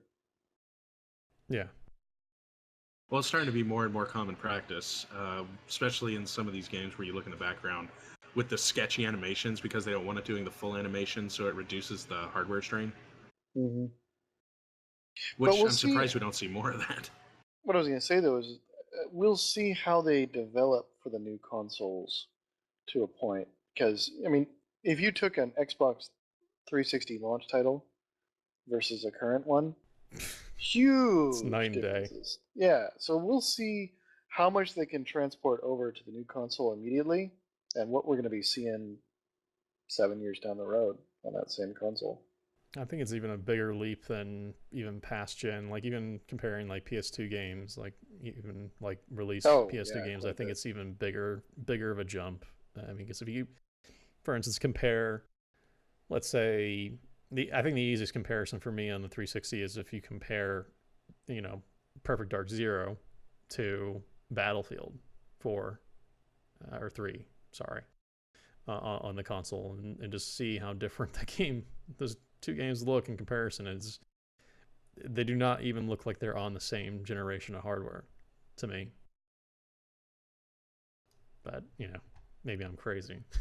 Maybe I'm expecting too little out of companies. It just seems like they're doing a lot better with the engines, and the engines are progressing in a way that I think are really making for bigger paths being cut going forward. Well, this is something they've talked about with just the hardware. This is something they've talked about in the past, though, that as a console matures, they develop whole new tricks to make that hardware work for them. Yeah.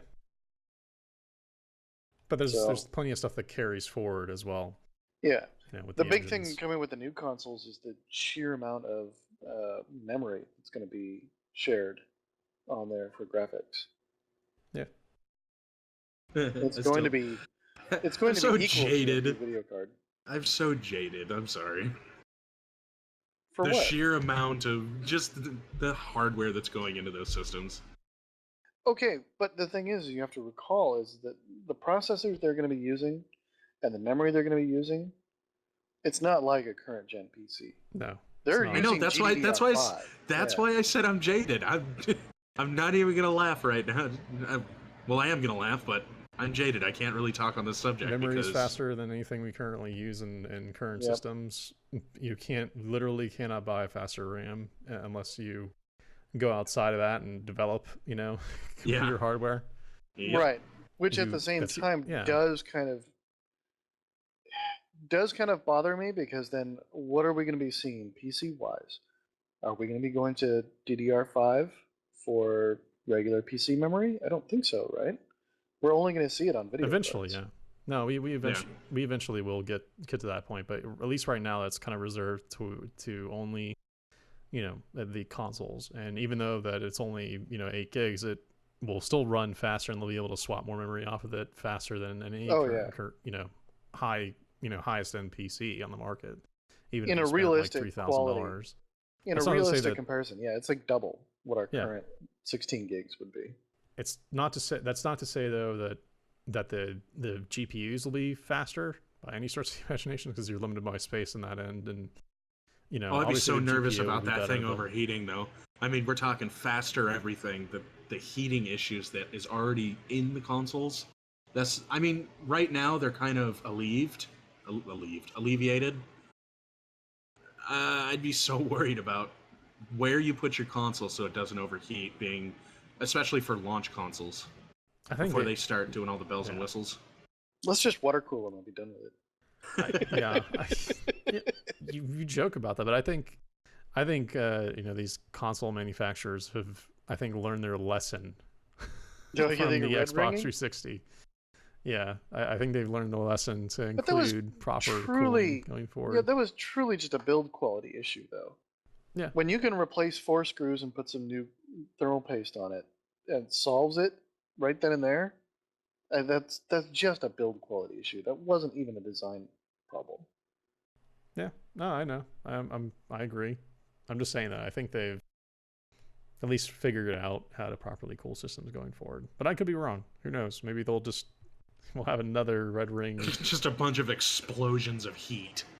Well, yeah, I mean, I can even say in my personal experience, a buddy of mine has the new slim Xbox 360, and I have one of the old white brick ones. His is far more unstable than mine. Yeah, I guess. So I it guess actually it's got just more chance. unstable. I don't agree with that. I have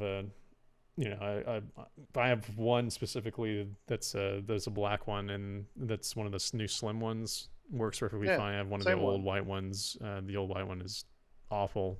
Constantly has just read errors and Oh, see, can't mine manage was the to. last generation of the white console, and his is one of the first generations of the slim, and mine is far superior. His is faster. I'll give him that. We were booting up Halo right next to each other for Halo 4. His was at least 2 or 3 seconds faster on most loads. Mhm. Yeah, it definitely got better as far as that Yeah. stuff is concerned. But yeah, no, I don't know. I'm kind of really excited about next generation just from the tech end. I really kind of want to see games push forward, and I realize as a predominantly PC player that for games to move forward, the new consoles have to come out, even if I want like Yeah, really awesome because there's PC nothing to games. push him then. Yeah, so I just want to see this next generation happen so that I get better games all around, regardless of the system. Yeah, I think with the newer console, I'll be more likely to buy more games, especially the exclusives that come out for the console. But I couldn't tell you the last the console game I bought. I think it might have been Assassin's Creed, and the only reason I bought that was to play it online with a friend who doesn't have it for a computer. Yeah, Yeah. and games like that, I picked it up. I never finished it. I have like 5 different games for consoles right now that I just haven't finished. Yeah, make Yeah, make it more of an entertainment system, which is probably what they're leading to. Yeah, There's I mean, if it there's can nothing wrong with compete, that. Yeah, if it can compete on the level of when I come home, it's the first device I turn on versus my PC, then it'll really have captured me, and it'll get me to play more often. I come home and I turn on my computer and don't even get on it. Sometimes I just don't even get on it at all, and I just shut it off at the Yeah, end of the night. I've done that too. Get home from work, do dinner and everything else, and then it's just on, and then oh crap, it's 10 o'clock. Power it off, go to bed. Yeah. And there is something to be said about, like, let's say an entire console experience that's not only like your DVR, but at least it controls it, or it hooks into different things like all your TV applications and stuff, and so that you can see when your friends are on, and so at any moment in time, if you decide that you want to play a game and you see that your friend signed on, in the lower end corner, you can do that. You can change your sort of evening, accordingly, and use it as both your entertainment center and then also your game center to kind of interconnect those. I don't necessarily have a problem with that at all. In fact, I think it's Well, and that's what hopefully I would be looking forward to seeing should a Steam box ever materialize. Yeah. Because all of my friends that are PC gamers are going to be on Steam. Having a Steam box connected to my big TV rather than my computer monitor, I'll probably sit down, turn on my TV, and when I get updates of people who are on Steam, boom, I'm there. Yeah, I guess we'll see. I mean, video over Cat 6. Let's do it, baby. Come on. I'm ready for this future. I'm already, ready to go. Come on. Well, we'll see with the new updates and everything on whether the fact the consoles can actually handle any of this, or they're just blowing smoke up all of our asses. But hopefully they can handle it, and we get some actual decent consoles, because it's been long enough. So it's also been too long for this segue. Yep. Grand Theft Auto 5. New screenshots. Oh, have you seen them? Yeah, it looks good. It looks pretty. Looks pretty. Scuba diving and skydiving from planes. I never really played San Andreas that much, but it always felt like the other Grand Theft Autos were a little bit small. So it's Skyrim in the city? If it was Skyrim in the city, what song is that? So wait a second. Skyrim Sleeper in just the said city. that GTA has felt small. No, GTA never felt small. No. GTA felt claustrophobic. Compared to San Andreas, they felt small. Oh, Okay. No. Grand Theft Autos are huge. San Andreas is gigantic.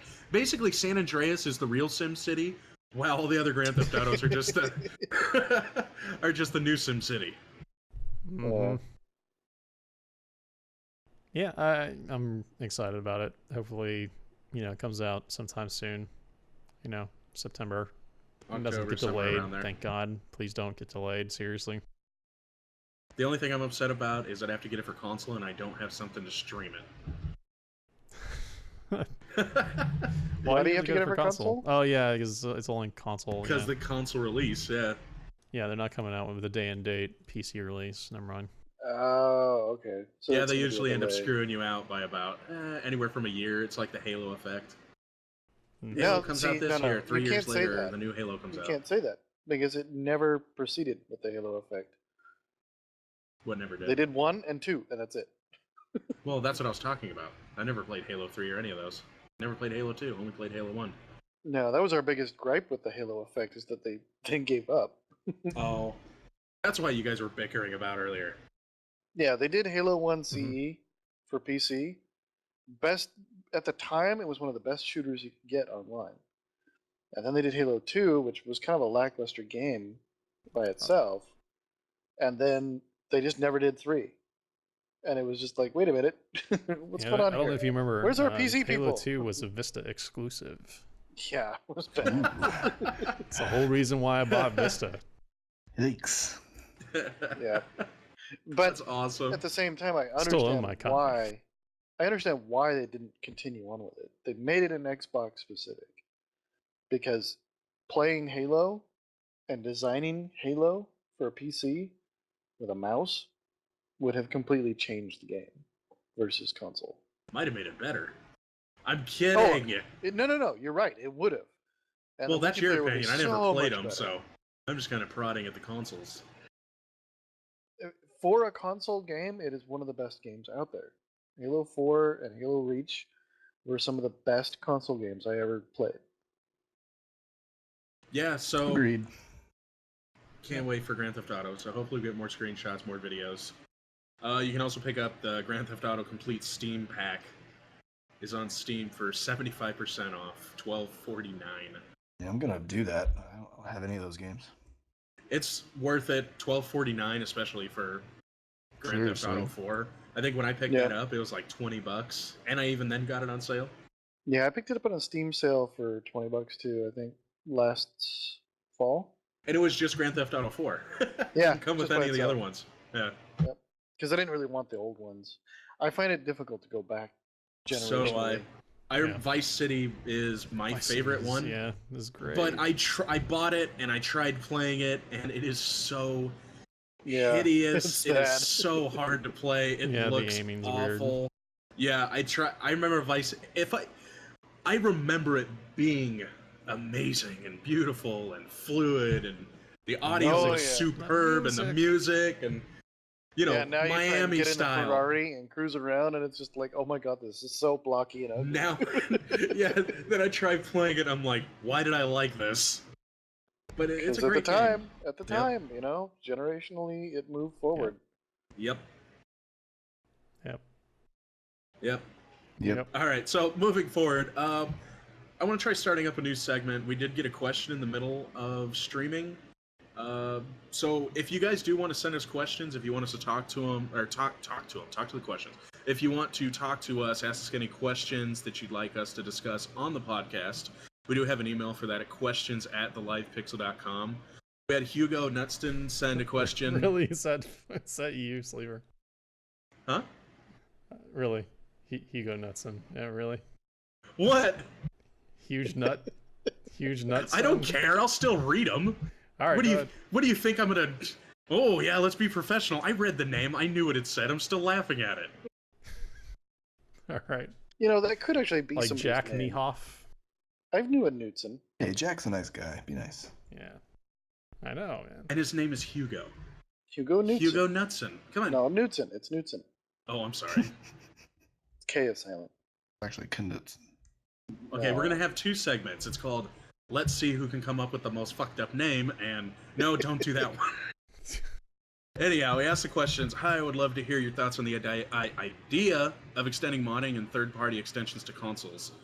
Basically, look at Minecraft's success, or how from Half-Life we got Counter-Strike and Portal 2. Is this something that has to be implemented in order for consoles to survive? So you got more than one question there. But would you like to? What are your thoughts on extending the modding possibilities and third-party extensions to consoles? Yes, I would have considered Skyrim for Xbox if I could know that I could get mods. That would have been a nice bonus. But since it's not there, there's a lot of games I won't buy for consoles. I think this is a great idea if we want Fox News to get angry at, oh my god, they put boobs in our game. Really? That is true. Are you trying to say that no news outlet pays attention to PC games? I'm pretty sure. It's too broad for them to really get into it. They understand that it's the internet, but if you put it on consoles, The internet doesn't exist? yeah. What can In your consoles, child there's no download internet. tonight? Boobs in Skyrim. Reported. More like, do you know what your child is saying to full-grown adults over Call of Duty? Yeah, that doesn't happen. But Johnny yeah, got rid of the dirty faces. Oh my god, now he's got boobs. I just imagine that South Park episode where that couple had the faces of ass. Yeah.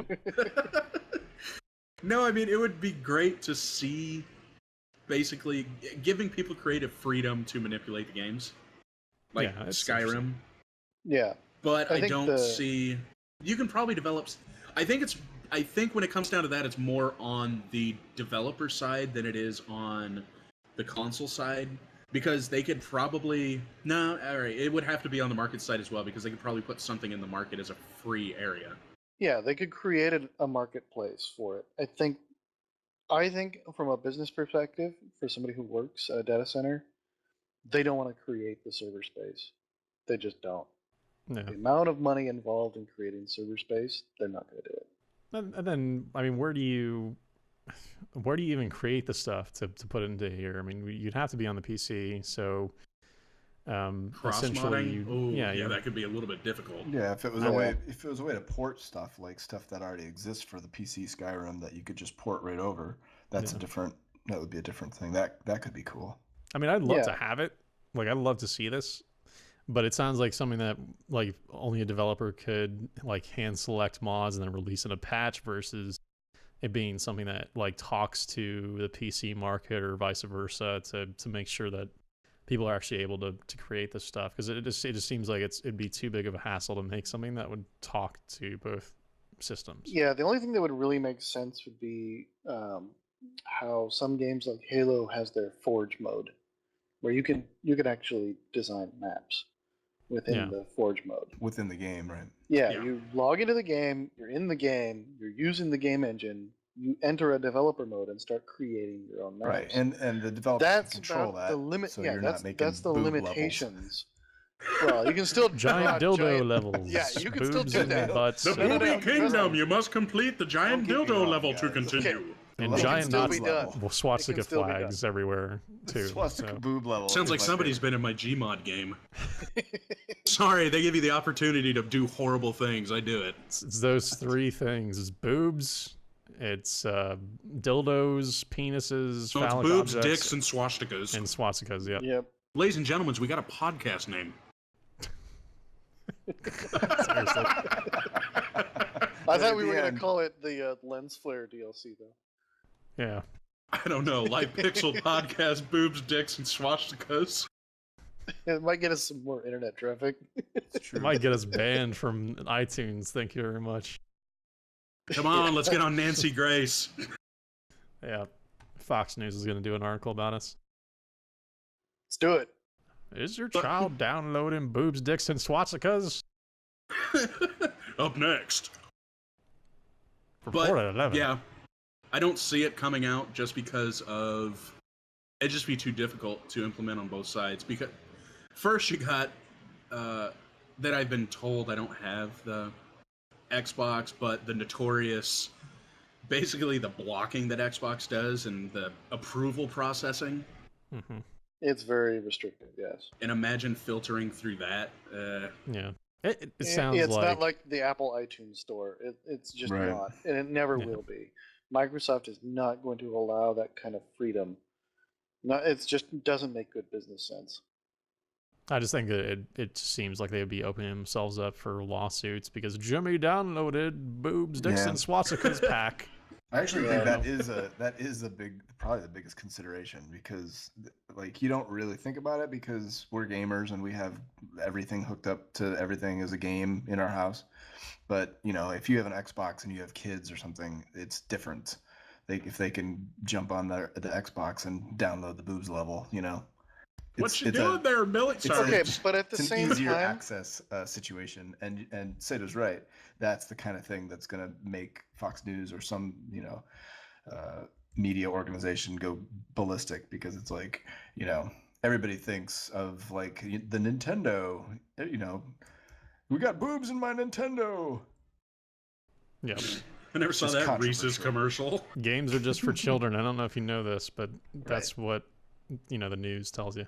Well, the console market is still in that zone. I think it's still the general you public don't thinks hear- of kids when they think of sitting down with a controller in front of a television. yeah, you don't hear complaints about this kind of stuff on PC as much anymore. Right. It really doesn't. Never comes up. You can have the most gory death scenes, sex scenes, everything that you can think of on a PC. The internet is a disgusting, vile place. And nobody That's really not brings it up. my entertainment center with my TV and my game console or not. I'd like to take you to Counter-Strike and show you some, you know, Counter-Strike sprays. Yeah. There are a couple good ones. Yeah, there's a lot of very. There's one that I like to call Goatsy. It's quite good. Actually, work with the GIFs and you get the meat spin ones. Yeah, that one too. Yeah. I like the ones that move. You're like, wow, look at that. That's clever. Ooh, one up. You're laughing if you know what I'm talking about. Yep. Yeah. Anyway, is this something internet. that has to be implemented in order for consoles to survive? No. No. Consoles will always survive. Yep. There are too many. As much as we rail against the 20-something male college student frat boy mentality, it's the hugest market there is. It's just going to happen. And it's cheaper for guys to just go out and buy a $150 to $300 console than it is for them to have a $1,000 gaming PC. It just makes more sense. Yep. It's just different markets. It has different markets. Yeah. That's There's why crossover, PC gamers but- are so low on the totem pole when it comes to new content, because hey, it doesn't have nearly as large of a market share for that reason alone. Boo hoo. Boo. Yeah, they've made it too easy for people to just go spend a couple $100 and get a console. So they have to tailor everything to that console. Indie market's still the best on the PC, so we got that. Oh yeah, Well- some of the games on Steam are just amazing. You have the tools to do it. Yeah. I mean, You can just when you're build it talking and about put it out. consoles, there are no tools. You do not get any tools. Then you have Well, the indie more and market. more they're helping them out. They are, and yeah, they're working that. The arcade, Oh yeah, wait for the Xbox Ouya. Arcade is definitely coming XNA along. also, well, they're kind of ditching XNA for the new consoles, but they did do that for 360, and that regardless of what you think of it, still tools for developing indie games on their console. But Yeah. Shadow Complex, amazing. Yep. All right. Well, I guess we'll end up wrapping this up, guys. You have any final things you want to talk about before we close it up? Daft Punk album coming out soon. I've listened to a 15-second clip, approximately 4 or 5 hours now in total. So, new Daft Punk album coming out soon. Really excited about that. Fucking can't wait. I'm so excited. Wub wub wub wub wub wub wub wub wub. Dude, Daft Punk is 4 not hours. dubstep retarded. Daft Punk He's is just not spewing words at you. dubstep. Wub wub wub wub wub. I'm just kidding. I like some Should dubstep. strangle. We love our Mexican monkey. Yeah, exactly. That's what the song says. Listen to it. I heard the 5 seconds of it, and then I listened to it for about 30 seconds and went, wow, this is too much. All right. And then I said, my ears, shut it off. Yep. All right, thanks for listening, guys. We love our Mexican monkey. All right, shut up. All right. He's just trying to get a new title. Again, if you guys do want to send us questions at thelivepixel.com, so we can start talking about what more of you guys want to talk about. And then also keeping up on all the news and all the fun shit.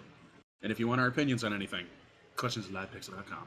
thelivepixel.com. Make sure, again, you guys, visit the website, thelivepixel.com. Also find us on Twitch.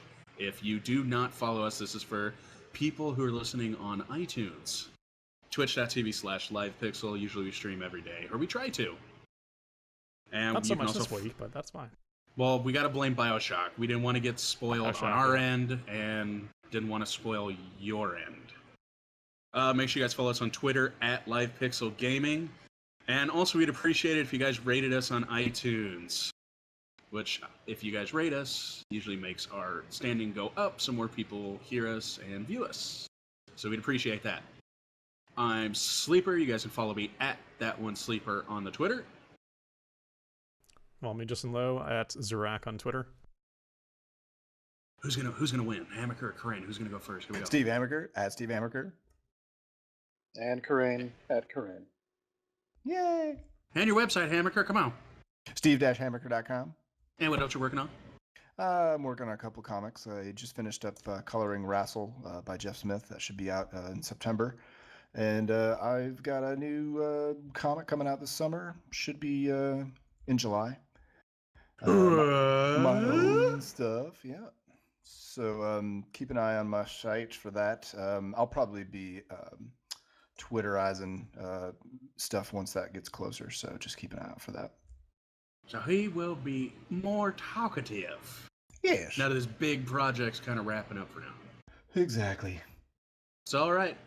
Thanks for listening, guys. We will be back soon. So long. Bye-bye. Bye-bye.